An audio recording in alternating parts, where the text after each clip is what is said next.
I wanted to do the unboxing, but I got a little carried away. I used this as my bayonet opener. I need an axe handle for it. So I decided to go a little caveman on it. So I've been working on this.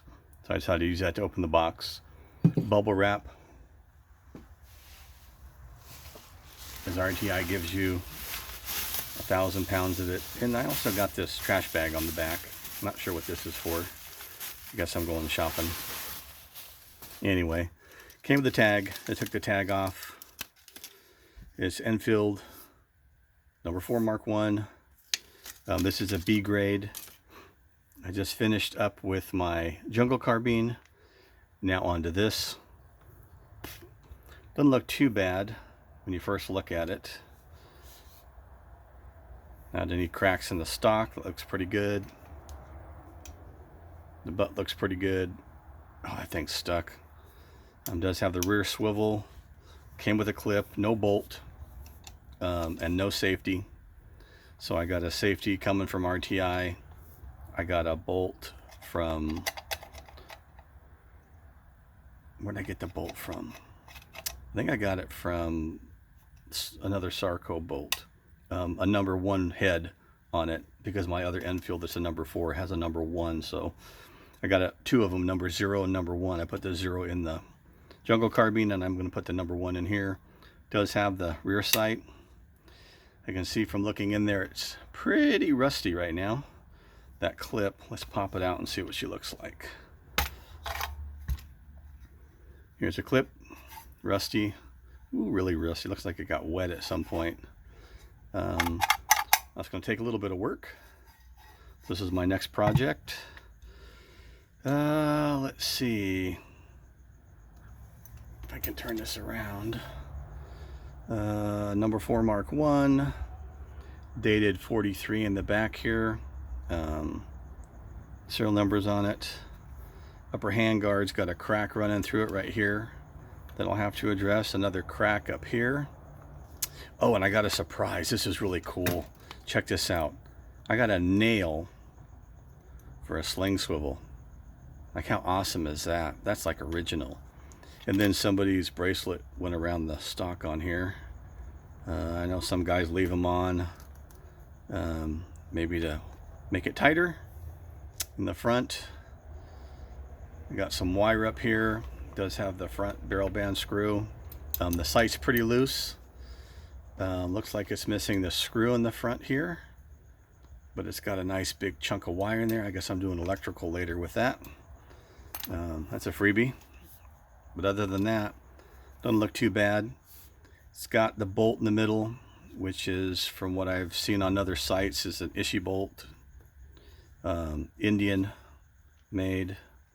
Not too bad. It was rusty. I haven't taken it apart yet, but that'll be next. I can see where they've got a wire wheel mark in here. They've tried to clean this up a little bit. And I think that's it. So this is the number 4 Mk1. Let me flip this around again. And we'll be working on this.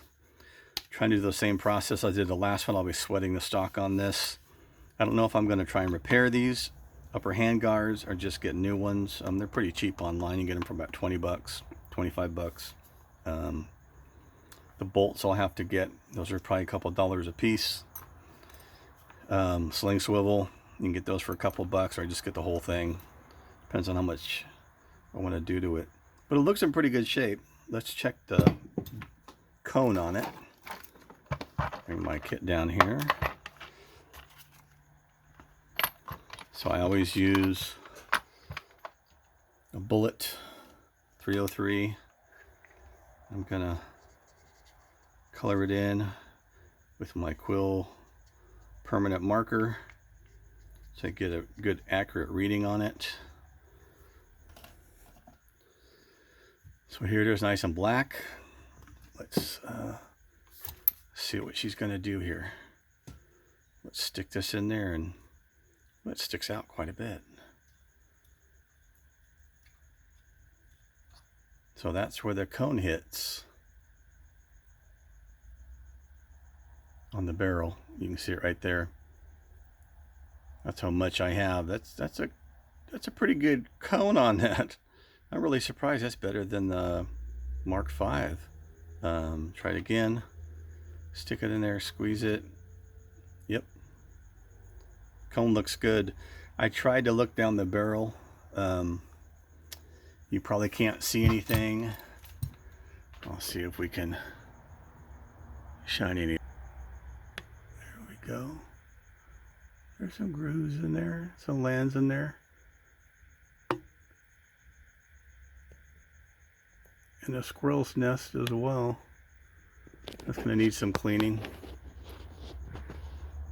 I don't know if I'll start with that first and then do the stock. But overall, it's in pretty good shape. They didn't scratch the snot out of it over here trying to clean it with a wire wheel, which is good. Or the numbers back here. So Presto Black I'll be using on this. Getting it nice and clean, and the bottom, take the trigger guard off, clean this off. There's a lot of junk on here, but I'll clean that off. So the next project, stay tuned. Number 4 Mk1 Endfield B grade from RTI. And just so you guys know, on these B grades, or any grade, even if you buy one that's $500, $499, $449, whatever, you got to remember they're bringing these things in. They're going overseas. They're doing deals. They're staying in hotels. They're renting cars. They're buying pallets of these things. All that cost, import, export, goes into the cost of this gun. So it's just, they maybe can buy these guns. Maybe they're buying them for $30, $40 a piece or something silly like that. But all the fees and costs to get these guns back over here, that's what you're seeing. So when you see these come in and they're getting in pallets of them, if you want a good one, you probably got to jump on them quick. If you wait like me, I've seen some videos of these 2 and 3 years old. I'm sure they've got some in between, but the longer you wait to get one, the worse it's going to be. Just got a bunch of M1 carbines in I saw online. If you want one of those, you got to jump on those quick, because if you wait, the good ones are going to go first and the bad ones are going to go last. Maybe they're sending the good ones to, frequent flyers, the FFLs that they see come through, guys that have channels that are doing videos on these things. They want to give them a little bit better gun. But then again, I've seen some that they've gotten some pretty crummy ones. So it's kind of a crapshoot, unless you specify. Cracked wood you can always fix. The bore, that's what's really important on these. If the bore is shot out, then it's a very expensive wall hanger. But yeah, when they come out, if you want to get one, you jump on them quick. The longer you wait, your chances are farther down the road that you're going to start getting stuff with nails in them, screws, bolts, wire holding them together, someone's wristband. There are going to be more cracks in them because the good ones are going to go first. They're going to be missing more parts as they go through. And I'm sure there's some that are unsalvageable. They're just taking parts off of and probably selling those to other people, the bolts and the safeties and things like that, because the guns are just unsalvageable. Even the clips.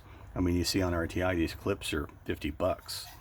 And they're probably like this. It's out of a totally wasted gun that you can't salvage. So they're just taking parts off of them, using them for others. So that's where they get all these parts, which makes sense.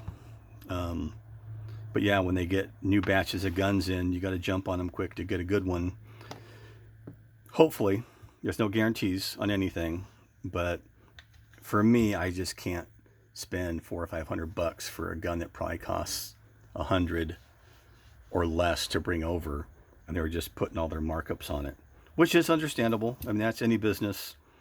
You buy something, you're gonna put that cost into these firearms to make your money back, because I'm sure they spent hundreds of thousands of dollars getting those things over here, and then through customs and imports and all that kind of stuff,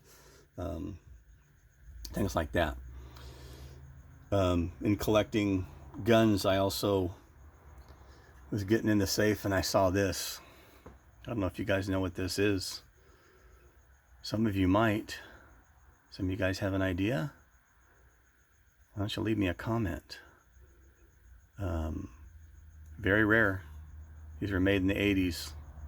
I'm not going to tell you what it's for. I want you to tell me what you think it's for. Maybe you can read that on there and that'll kind of help you. But I've got 2 of these, and they work great. But I'm a collector of all kinds of things. I was an FFL dealer for a long time, and I came across all kinds of different stuff, holsters and magazines and odd things like that. But if you know what this is, let me know.